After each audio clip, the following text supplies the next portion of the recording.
నేను ఆ రోజు చేసిన అభివృద్ధిని తెలంగాణ కంటిన్యూ చేస్తున్నారు ఏ ప్రభుత్వం వచ్చినా. అందువల్ల ఇబ్బందులు తగ్గాయి. మన రాష్ట్రానికి వచ్చినప్పుడు నిన్న మనం మాట్లాడుకున్న ఏమేం జరిగినాయని. నెక్స్ట్ వెళ్ళండి. ఇక్కడికి వచ్చినప్పుడు దిశ హైదరాబాద్ అక్కడికి వెళ్ళింది, కొంత ఎకో సిస్టమ్ వచ్చింది. మళ్ళీ ఈ రాష్ట్రంలో మనం అభివృద్ధి చేసుకోవాలి. ఇక్కడ కూడా కొన్ని అడ్వాంటేజెస్ ఉన్నాయి. ఒకటి, ఒక రాజధాని కట్టుకోవడం ఒక అవకాశం.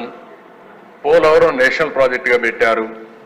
పోలవరాన్ని పూర్తి చేస్తే ఎవ్రీ ఎకరాకు నిండించుకోవచ్చు. ఇంకో పక్కన ఇక్కడ తీర ప్రాంతం సుదీర్ఘంగా ఉంది. ఇవన్నీ కూడా అభివృద్ధి చేస్తే ఈ ప్రాంతం కూడా తెలంగాణతో సమానంగా ముందు వెనక్గా ముందుకు పోతుందని చెప్పే ఉద్దేశంతో 5 ఏళ్లు పెద్ద ఎత్తున అభివృద్ధి కోసం ముందుకు పోయాం. అదే సమయంలో సంక్షేమాన్ని కూడా బ్యాలెన్స్ చేశాం. ఇక్కడ ఒకసారి దిశ మీరు చూస్తే హై ఎక్స్పెండిచర్ అండ్ ఇరిగేషన్, ఎప్పుడూ పెట్టనంత ఇన్ఫ్రాస్ట్రక్చర్కి ఇరిగేషన్ ఇన్ఫ్రాస్ట్రక్చర్ పెట్టాం. 64,000 కోట్ల రూపాయలు 5 సంవత్సరాల్లో పెట్టడం చరిత్రలో ఎప్పుడూ పెట్టని విధంగా పెట్టుబడులు పెట్టాం. దాని ఫలితాలు కూడా వచ్చాయి. ఇంకో పక్కన దిశ పట్టిసీమ లిఫ్ట్ ఇరిగేషన్. పోలవరం పూర్తయ్యే వరకు పట్టిసీమ ఒక లిఫ్ట్ ఇరిగేషన్ పెట్టి ఇమ్మీడియట్ బెనిఫిట్ రావడానికి నీళ్లు తీసుకొచ్చాం. 1667 కోట్ల రూపాయలు పెడితే ఈరోజు దానివల్ల వచ్చినటువంటి ఆదాయం మీరు చూస్తే దగ్గర 7 సంవత్సరాలు 10 సంవత్సరాల్లో 44,000 కోట్ల రూపాయల ఆదాయం వచ్చే పరిస్థితి వచ్చింది. ఇంకో పక్కన దిశ విజయవాడ, రాజమండ్రి, తిరుపతి, కడప ఇవన్నీ ఎయిర్పోర్ట్స్ అన్ని అభివృద్ధి చేశాం. భోగాపురం న్యూ ఎయిర్పోర్ట్ కన్సీవ్ చేశాం. ఎప్పుడో ఇది ఆపరేషన్ అయి ఉండాల్సింది, కావాలని మళ్ళీ క్యాన్సిల్ చేయడం, ల్యాండ్ తగ్గించడం. దానివల్ల ఇప్పటికీ రాబోయేగా 2 సంవత్సరాలు పడుతుంది పూర్తి కావాలంటే. ఓర్వకల్లు కర్నూలులో ఎయిర్పోర్ట్ కూడా తీసుకొచ్చాం.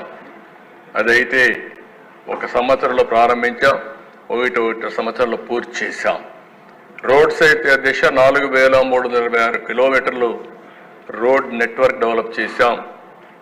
ఉండే ఎయిర్పోర్ట్స్ కాకుండా మచిలీపట్నం, బాబనేపాడు, రామాయంపట్నం కొత్త పోర్టులు ప్రారంభిస్తే అవి కూడా పీపీపీ మోడల్లో వెళ్తే మళ్ళా పాలసీ మార్చి దాన్ని ఈపీసీ మోడల్ తీసుకొచ్చి తనకు కావలసిన వాళ్ళకి అప్పచెప్పే పరిస్థితికి వచ్చి అవి కూడా బాగా డిలే అయ్యే పరిస్థితి వచ్చాయి.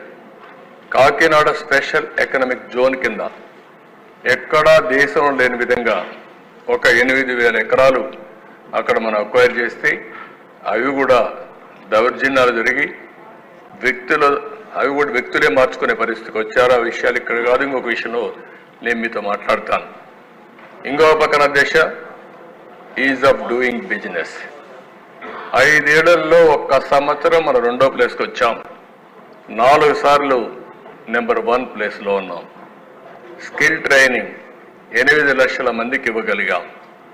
విసిఐసి, సిబిఐసి ఈ 2 ఇండస్ట్రియల్ కారిడార్స్ని Vizag Chennai industrial corridor, Chennai Bengaluru industrial corridor ఈ 2 కూడా డెవలప్ చేశాం.